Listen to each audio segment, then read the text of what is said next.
These guys were on a 155-mile ride, and they were celebrating the recent retirement of one of their members who retired from the police force. Brutal. Yeah. Brutal. Well, let's get into some happier thoughts. Let's talk to Kevin Schultz. He's co-founder and president at the 357 Company. He's dialing in out of Chicago, Illinois. Kevin, thank you so much for joining us. And hey, thank you for these sweet T-shirts, man. I'm a big fan of the logo. Maybe you can see Michael's a little bit better if they can throw the camera on that. Yeah, beautiful stuff. They look great, guys. Thanks for having us on. I really appreciate it. So, Kevin, how are things, man? What's business like over in Chicago? Tell us a little bit about yourself and the 357 Company. Yeah, it's really starting to pick up here as we enter 2021. We started the company back in early fall of 2019. At the time, I was in the medical cannabis industry. We started out of Illinois with a couple of well-known multi-state vertical operators, PharmaCann and Verano. And, at the time, I really was diving deep into the yields of the plant and the distribution of the material throughout the facilities and ultimately out to the retail stores in the market. And really, Illinois' program was a heavily regulated program, and you really had to pay attention to detail. And getting the product through manifests and secure transportation out to the dispensaries was extremely important. So when I was looking over the aisle at the hemp industry and keeping track of their success and their growth, I noticed a hole in the supply chain within that logistics component. I knew it was going to be extremely serious and it was going to be extremely important to the growth of the supply chain. And at the time, I thought that was an excellent opportunity to jump in and bring a much needed solution and one that the industry can really rely on. Yeah, I mean, it's clearly it would need that too. I used to live over in Massachusetts where medical marijuana, recreational marijuana is legal. But the big issue was that all of the sourcing of marijuana had to be in state. It was hard to collect money for it. They wouldn't take credit cards because they're afraid the feds will seize it. The supply chain seemed like a challenge. It's not the kind of thing, Michael Vince, you just call like a typical broker up and they can just run a load of hemp or marijuana for you. In fact, we saw those Iowa truckers that got in big trouble, right? Or Idaho? Yeah, exactly. That's what I mean. Yeah, you had that truck of hemp. It was moving from one legal state to another legal state. Went through one that wasn't legal and then got impounded and that type of stuff. It's really interesting, Kevin, how you didn't kind of fall into this, but that aha. What was the aha moment that, hey, I need to go in this. I can really do this. Where was that moment? Was there a specific time, or was it just over the years watching things develop, going and thinking about it and going, okay, wait a minute, there's a niche for me here. It was really, watching it over the years. The Farm Bill, then gave the federal, permission to transport the product over state lines. And really the aha moment was when, I met my business partner who was very successful in logistics. And he thought there was a better way to do logistics, with more transparency, visibility, really paying attention to the customer. And at the time when we met, kind of serendipitously, his wife was my daughter's preschool teacher. And I said, well, look, I think there's an opportunity in hemp that if we build the right team around us with experts from the logistics industry and my background in medical cannabis, and we always have the best interest of the industry in mind and the longevity of the hemp supply chain in mind, we really could knock this one out of the park. The growth for this industry is tremendous. You're talking the medicinal side, the nutritional side, grains, protein supplements, and then also, which we're most excited about now, is the industrial side of the plants. Where we're replacing textiles, fibers. We have biofuels, bioplastics. So really, that was our aha moment together. But there was one missing component, or I should say two. We wanted to make sure we had a reliable carrier network. And with one of our silent partners, we do have those assets secured and the owner-operator relationships that we dedicate a tremendous amount of resources on educating the drivers and making sure they're on board with what we're doing and really abreast to the rules and regulations. And the other part of that was securing hemp cargo insurance as well, which we did early on, so we can, let's dive into all these things. I don't want to brush past them because these are big things. Sure. You said things I want to dive into here. Yeah, First, absolutely. I want to know, there's three things I want to know, but we'll go one at a time. The first one is because you mentioned you had a background in the medical marijuana space. What came first, your logistics background or the medical marijuana background, and what made you decide to merge the two? Well, actually, logistics came first. It was my first job out of college was with American Backhaulers. Then I pivoted into medical devices for many years. And then in 2016, I was in medical devices and seeing the opiate epidemic really take off inside orthopedic, in the orthopedic industry. And really, my why was for two reasons: to get into medical cannabis to help patients on the medicinal side, but also reduce that stigma, versus alcohol that was out there, in social settings.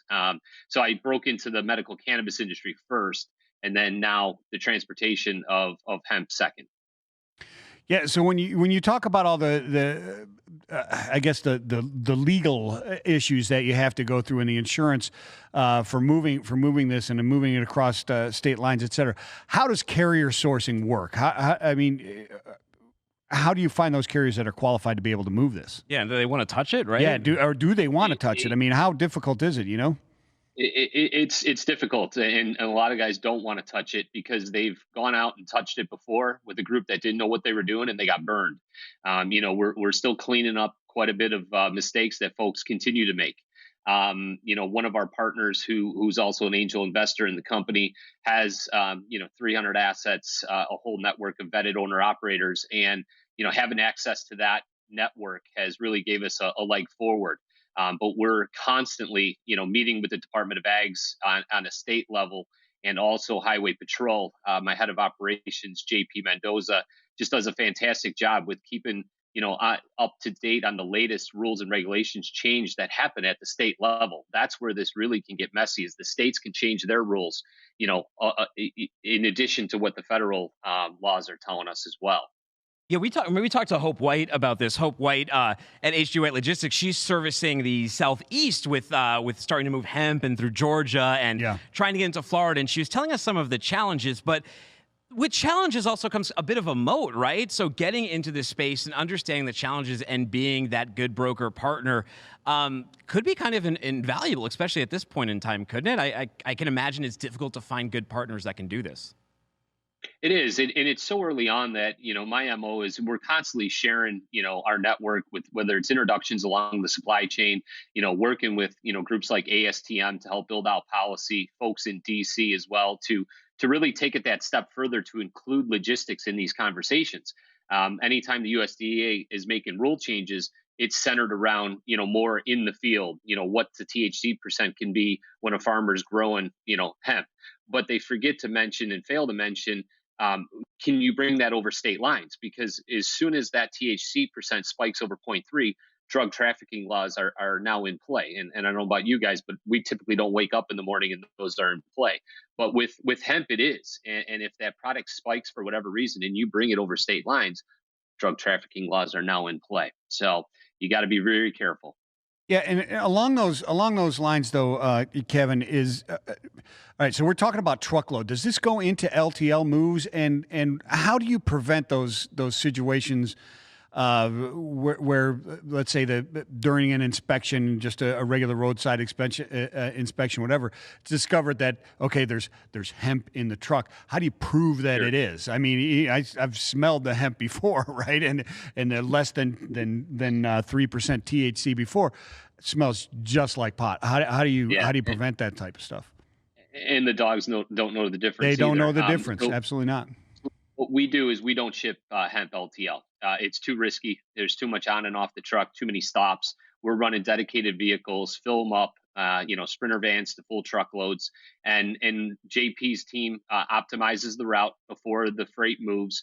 Our drivers are armed with the proper paperwork, QR codes, references for the law enforcement when they do get pulled over. We actually had a state trooper search a truck over the weekend in Wyoming and had the proper paperwork, and he was let go. So we're doing everything we can prior to ending up in court one day, so we can just absolutely say we've dotted all our I's and crossed all our T's. But those SOPs are constantly changing. We're making sure that we are compliant. We're obsessed with compliance because when we do something wrong, if we did, the downstream impact for the entire supply chain is tremendous, from the genetics to the grower to the processor. A lot of folks are doing splits on these deals, so people haven't been paid out yet. So we take this extremely serious when we're handling folks' freight. We have a question in the comments. It's Matthew Linder, and he says, "How do you get your foot in the door?" And you've kind of touched on it, that it takes a lot of regulatory know-how, right? And it takes a lot of trust building. But if you were to tell someone who is just thinking of getting their foot in the door with this, what advice would you give them? Do your homework. There's it's a major commitment. This isn't, we hear from folks on a weekly basis, and we wish we could get ahead of these conversations before these mistakes have been had. But there's a lot of money at stake. There is people's investments are at stake. Their time is on the line. And if you make a mistake, the entire industry can get a black eye. And we don't want that right now. We're trying to scale the industry. So if you are a logistics company or a trucking company that's looking to move hemp, do it the right way. Don't screw around, because the entire industry is on the line right now. Jake McLeod has a question too. He says, is this positioning for a much larger play here once marijuana goes federally legal? I would imagine it definitely would, right? Because when you think of your business, you're probably thinking of it at scale at a national level. Yeah, absolutely. We're keeping a close eye on any federal changes on the marijuana side. Obviously, with my background in the industry, lots of connections there. But for right now, we're staying out of any gray area. We are just absolutely shipping compliant hemp, compliant byproducts of the hemp plant as well, and also a lot of industrial products too, like pet bedding, herd. It's really what's been really cool is folks that we've met through hemp have other businesses, and what that's allowed us to do is grow our general logistics side of the business as well. And folks really enjoy working with us. They enjoy the way I have the visibility through a software to allow them to do instant quoting. And really, we've been able to grab a significant book of business just through meeting partners within the hemp supply chain too, as well. So, Kevin, you've got to have your finger on the pulse of what's going on with regulations and the laws between the different states and at the federal level as well. Do you have an update? What's going on? Where are we at in the federal level as far as the regulation of marijuana and hemp? For marijuana, my guess is one day it's just going to happen. I think it's well overdue. We have a state like Illinois right now where sales are through the roof, and at times supply is an issue. And when you see other states that have an overabundance of supply, we should be able to share in that. I think any proper supply chain allows for overstate lines dealings, and especially on the hemp side, when these folks are isolated to their own state to only do business with, it really does a disfavor, especially when there's in-processed oil, as far as product that's going to be moved into a final product where it does go back below that 0.3. We got to open up state lines. We have to get proper track and trace in place to allow for that to happen really soon. How many links are there on this supply chain? How many different intermediaries? I mean, you'd have to have like hemp farmers, right? Cultivators. Obviously, you have wholesale marketplaces that then sell to all of the retail distributors. What does that kind of look like, and how do you bridge all of those partners together? Yeah, and what's really cool is we touch all those components. So it starts with the genetics. It starts with what are you going to plant, then the farmer, obviously, and then once harvest season happens, there's a need for a drying component, and then there's some storage facilities in the mix as well. There are brokers involved that will broker deals, and then what happens typically is they will move to a processor, which will then convert that raw material into an oil. The spent biomass can have some uses as well on the industrial side. And then once it's in the oil form, you can then go to a co-packer where you can make tinctures and edibles and those types of products. And then ultimately to the retail store that's going to sell those products to the end consumer. So we've touched all components of that supply chain so far. And it's been really fun to watch the growth within each component and kind of the evolution of each component, I should say. So, Kevin, where's the limit on this? How far does this grow? And do you see a point in the future, maybe way out there, where the specialty of hemp logistics and marijuana kind of goes away because it just becomes a normal product? Is that a danger in the future? And how big does it need to get to hit that?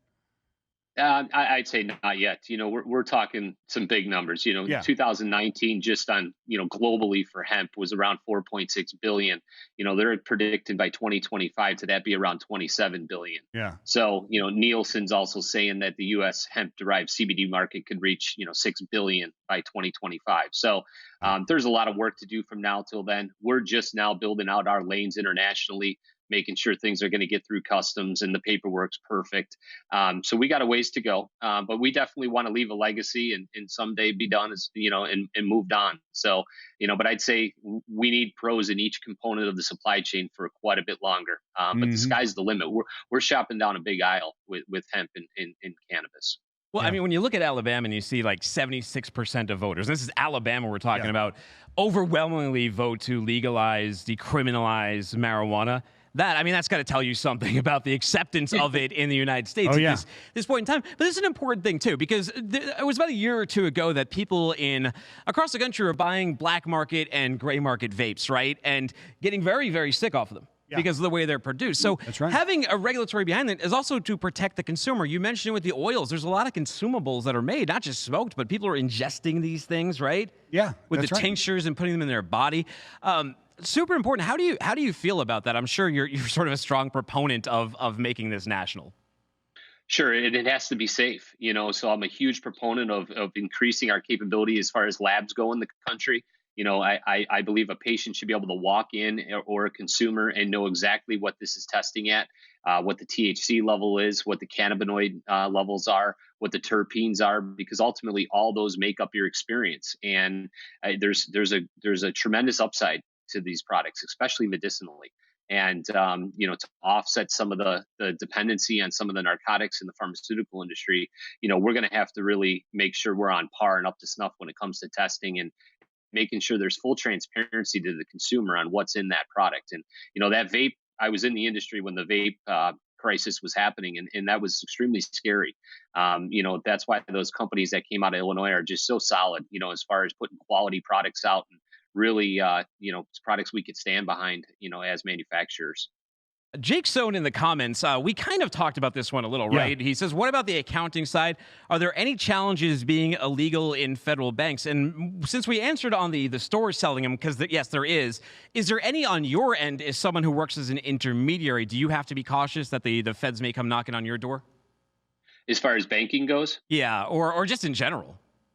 On the cannabis side, it's still a little iffy. There are folks that have access to banking, thankfully, because there's just a lot of cash moving around, and that's going to end up in the wrong person's hand. That's going to be an increase in potential for crime.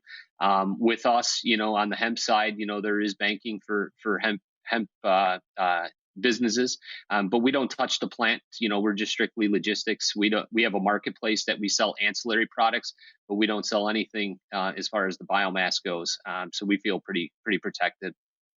That's good. That's good. So when we talk about drivers, independents, owner operators, et cetera, and they're going to accept a load, or if they're asked or asked to bid on moving hemp, what do they need to look for in these type of things? I suppose there's some people out there that are trying to pull off some nefarious activities with people that might be ignorant, or maybe they're not.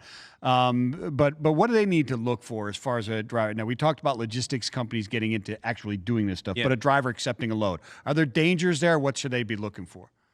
Yeah, absolutely. I think first and foremost, you want to look at the COA, which is the lab report. You want to look at that THC number, and you want to use the total THC formula. There's still some folks in the industry that just look at Delta 9, which is a cannabinoid on the lab, but there is a formula that properly calculates total THC, and that number has to be below 0.3. There are some states that are increasing that limit to 0.35, 0.34, just simply because the labs have a margin of error. But again, you going over state lines, part two to your question would be the driver should really look at the route that he's going to take. We do that for our drivers. But if somebody's just working with a random group that's going to go in there and pick up a load, they're going to want to reach out to those states, make sure they can come through with that load and ultimately be compliant every step of the way. There's that story back in 2019, I believe it was, where, a driver was pulled over in Vermont let go because they have one state of rules, and then gets into New York, and the driver actually calls the police on the shipment, and they actually get arrested for that. So the rules can just change so fast, and you just want to be really careful and just work with a group like us that is setting you up for success, because there's a lot of business to be moved here, but you got to do it the right way. Yeah, and when setting up the business, because there's a couple comments in the comments section. Are we talking about marijuana? Are we talking about hemp? Well, I imagine most logistics companies that are building out, basing it on hemp and CBD, the ultimate end game is obviously to also move medical and recreational marijuana. I mean, it kind of comes with the territory, right? Yeah, we're strictly hemp. Everything that we ship is below 0.3%. Wow. But will you go into those? Will you go as regulations allow? Or is that part of the playbook? Yeah, I mean, is federal regulations open up, we have our eye on those markets, and the growth is tremendous. So we definitely are keeping a close eye on that, and we're contributing to a lot of those conversations right now. We want to get ahead of these policies and advocate for sensible policy for the industry. That's why we're working so close with the ASTMs of the world, and just really trying to help build these policies. It's still so early on, but yeah, as long as the federal laws open up, and the states are on the same page with them, we will probably consider jumping in. Absolutely. Hey, this is the type of topic that if someone has sort of more questions, they really want to get their hands dirty in this kind of thing, we would want to send them to you. So where should they go to learn more? Yeah, just go on our website, www.357company.com. Reach out anytime. We love getting ahead of these conversations. Even if you don't even have your operation set up yet, we talked to a gentleman this week that's going to open processing plants. Let's talk. Let us give you some insight of what we're seeing. We might even be able to make some introductions for you to help you get off the ground quicker. But we want to get ahead of these conversations. We truly want to partner with you and really take logistics off your to-do list, and allow yourself to scale and focus on your core, talents. Thank you once again, Kevin. We appreciate your time today. Hey guys, thanks for having me on, and look forward to the next one. Absolutely. Have a great weekend. Kevin. All right. Again, we'd like